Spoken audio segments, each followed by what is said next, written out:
Eu sou Silvana Medeiros Maia, desse canal que é o Saúde como Caminho, que estamos aqui sempre num grande exercício de aprender e reaprender a viver, a lidar com as nossas relações, com o nosso trabalho, com nossos pensamentos, com o nosso patrimônio. Aliás, tudo isso é patrimônio, né? O que a gente pensa, o que a gente sente, a bagagem emocional que carregamos, as experiências que tivemos. E aí hoje eu vou falar sobre uma questão que é muito comum para todo mundo. Eu acho que 99% das pessoas percebe que suas emoções oscilam, que você não consegue ter uma constante emocional, que você está sempre, acorda de um jeito e daqui a pouco você se sente de outro, à tarde você se sente de outra maneira, uma hora você está triste, hora você está alegre, hora você está motivado, daqui a pouco você se sente profundamente desmotivado. E por quê?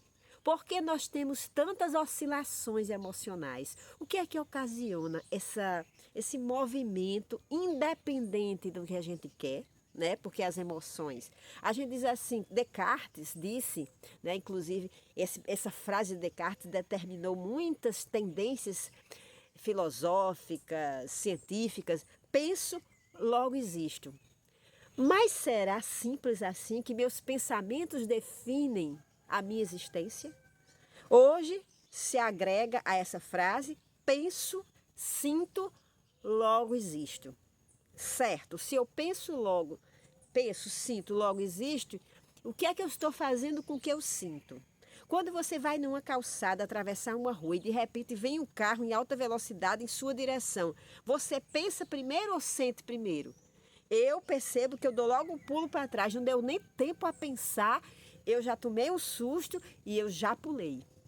Então, gente, perceba que essa linha que define, que separa o que a gente sente do que a gente pensa é meio nebulosa. A gente não tem a clareza do que vem primeiro. Agora a gente sente muito rapidamente e a gente responde. O fato, eu ter olhado o carro que vinha em alta velocidade e já pular é quase tudo misturado. Então a gente precisa compreender, observar, pegar o pensamento e observar essas mudanças emocionais que a gente tem durante um dia. Né? Tem pessoas que acordam com um mau humor terrível e demoram a sair da cama. Tem que observar por quê. Tem outras que já sabem. Eu vi um videozinho um dia desse nesses. Acho que foi no Facebook, né? Aqueles vídeos curtinhos que é pra gente rir. Dois cachorrinhos, um sentado no sofá, deitado no sofá bem calmamente, e o outro correndo feito uma espoleta, para cima e para baixo. E aí colocaram uma frase. Tem dois tipos de pessoas ao acordar, né? Aquela mais calma, aquela mais tranquila, que acorda num ritmo mais lento, e aquele que já acorda turbinado, que vai fazer mil coisas, e prepara o café, e arruma a casa, e não sei o quê, e atende o telefone. Qual dos dois é o seu caso? E não tem certo nem errado. Mas é interessante se observar. Gente, a autoobservação é que dá a possibilidade, a oportunidade de eu transformar questões que muitas vezes estão impedindo a minha realização pessoal, estão impedindo que eu conquiste as pessoas que eu quero ao meu redor para trabalhar comigo, estão impedindo que eu tenha encontre o amor que eu quero ter, aprender a amar uma relação a dois, que eu tenha uma relação melhor com meus familiares, sabe? Então, tudo isso depende da minha observação sobre o que acontece comigo todo dia. Então, essa oscilação, geralmente, ela é resultado de vários fatores.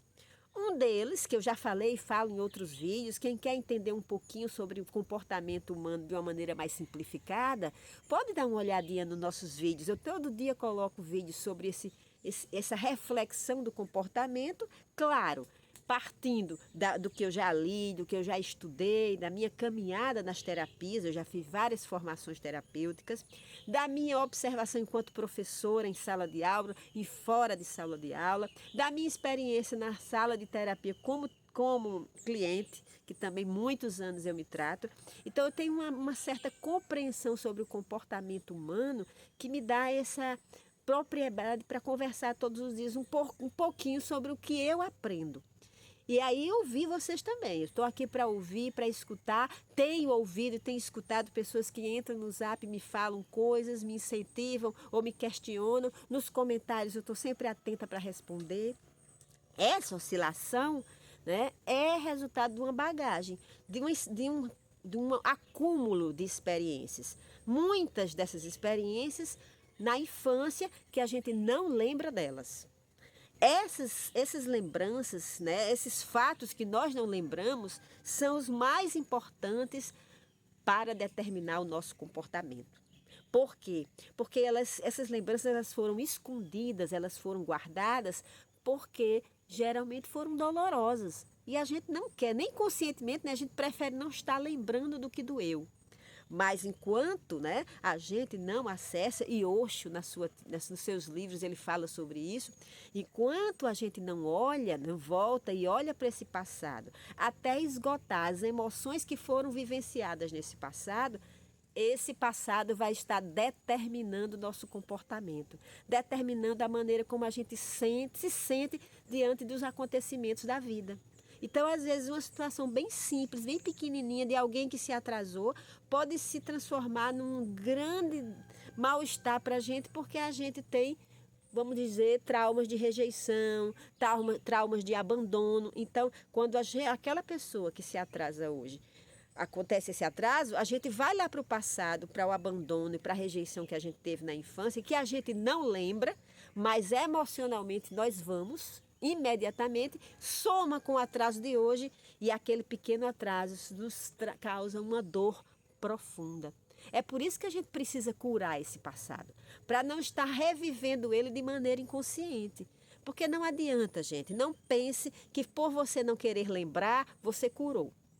Pelo contrário, é preciso lembrar com tranquilidade, olhando para aquele passado que existiu e chegar um momento que você olha sem sentir raiva, nem medo, nem tristeza, nem rancor. Aí sim você está curado ou curada. Só quando você consegue olhar para os fatos passados e com tranquilidade, sem o sentimento antigo. Enquanto você está escondendo, enquanto você está evitando, você vai revivê-lo emocionalmente toda vez que uma situação parecida acontecer.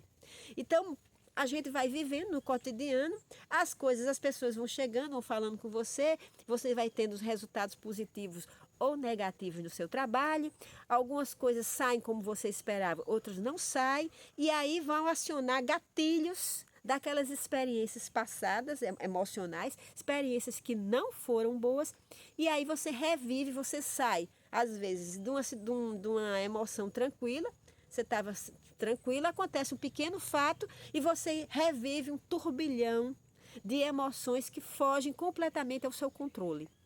É essa a razão dessa oscilação, porque nós carregamos uma bagagem emocional desconhecida, resultante das experiências que a gente teve, né? Das experiências afetivas que nós tivemos anteriormente, inconscientemente, e toda vez que algo parecido acontece, se soma à experiência passada, que está escondida, e aí se torna maior do que o fato que aconteceu e você começa a se sentir mal.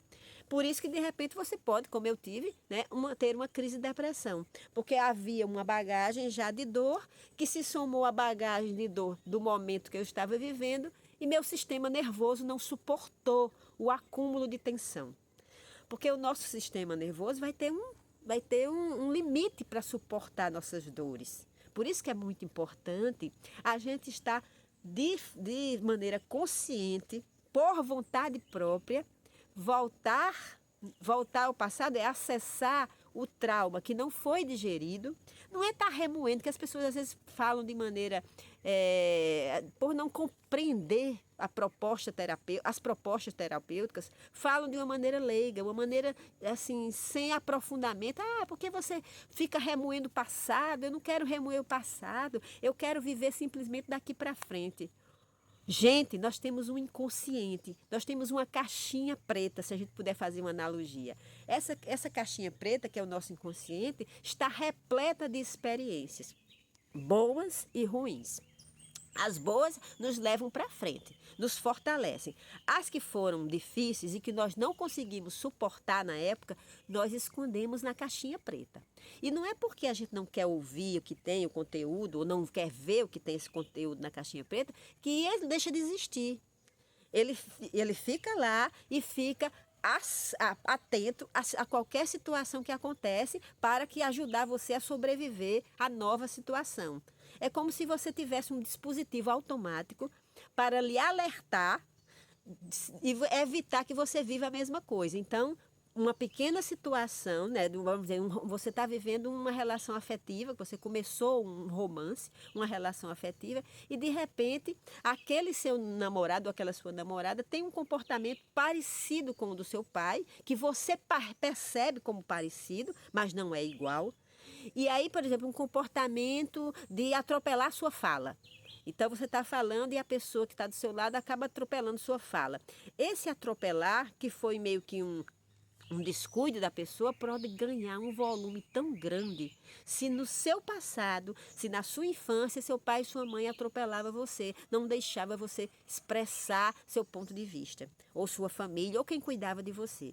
Se isso acontecer no passado e você, o seu romance atual, a pessoa que está na sua vida atualmente faz isso, você pode de repente perder essa relação porque você vai com tanta ênfase, com tanta agressividade para uma questão que foi pequena e que você realmente poderia conversar com essa pessoa e resolver, porque a pessoa não teve a intenção, a pessoa aconteceu, mas para você foi tão grande que você perde o equilíbrio e aí pode pôr em risco a relação por causa da sua bagagem anterior. Vocês entendem que o passado só passa quando eu sou capaz de olhar para ele com tranquilidade? Enquanto eu não estou olhando para o passado, para as experiências que eu tive, enquanto eu não tenho clareza e consciência dessas experiências, enquanto eu não... Primeira pista, enquanto eu não lembro do meu passado, das experiências que eu tive na minha infância, existe um borrão naquele tempo, é porque eu tenho muita coisa que foi dolorosa e eu faço e meu inconsciente esconde. Eu escondi por quê? Porque eu não suportei na época. Mas hoje, como adulta, e principalmente com o auxílio de um terapeuta, eu posso ir lá atrás, olhar para aquelas situações e hoje, como adulta, digerir. Compreender o contexto, compreender a situação dos meus pais ou das pessoas que se cuidavam de mim, compreender que cada um fez o melhor e aí ir digerindo e curando a tristeza, a raiva, o rancor, para finalmente eu ser livre. Porque só se pode ser livre, gente, quando o inconsciente da gente está leve. Quando a gente realmente digeriu as dores do passado, a falta de cuidado, as rejeições, os medos, os abandonos. É um processo lento, mas é um processo que eu venho fazendo e eu garanto a vocês que funciona, porque cada dia eu consigo viver com mais leveza, com mais intensidade, com mais capacidade de aproveitar a vida, de ter uma vida boa. E esse canal, né, e o site, o saudecomocaminho.com.br, todos dois são o quê? Meu exercício diário de tomar consciência das minhas transformações e ser um canal para vocês de incentivo para que vocês também tomem essa consciência, tomem nas mãos a sua vida e possam curar, possam caminhar para uma vida mais leve, mais livre, repleta de coisas boas que você vai ser capaz de criar à medida que você se libertar dos laços invisíveis que lhe prendem ao passado. Só é possível desatar esses laços e esses nós se eu olho para eles com consciência e me dedico a digeri-los. Gente, eu sempre termino os vídeos dizendo que se vocês gostam das minhas reflexões, das reflexões aqui do canal, que vocês possam compartilhar nas redes sociais de vocês, possam dar um like aí pra gente, se inscreva no canal se ainda não se inscreveu, acione aí o sininho para receber as notificações dos nossos vídeos que são diários, ok? Beijo grande, até mais tarde, até amanhã.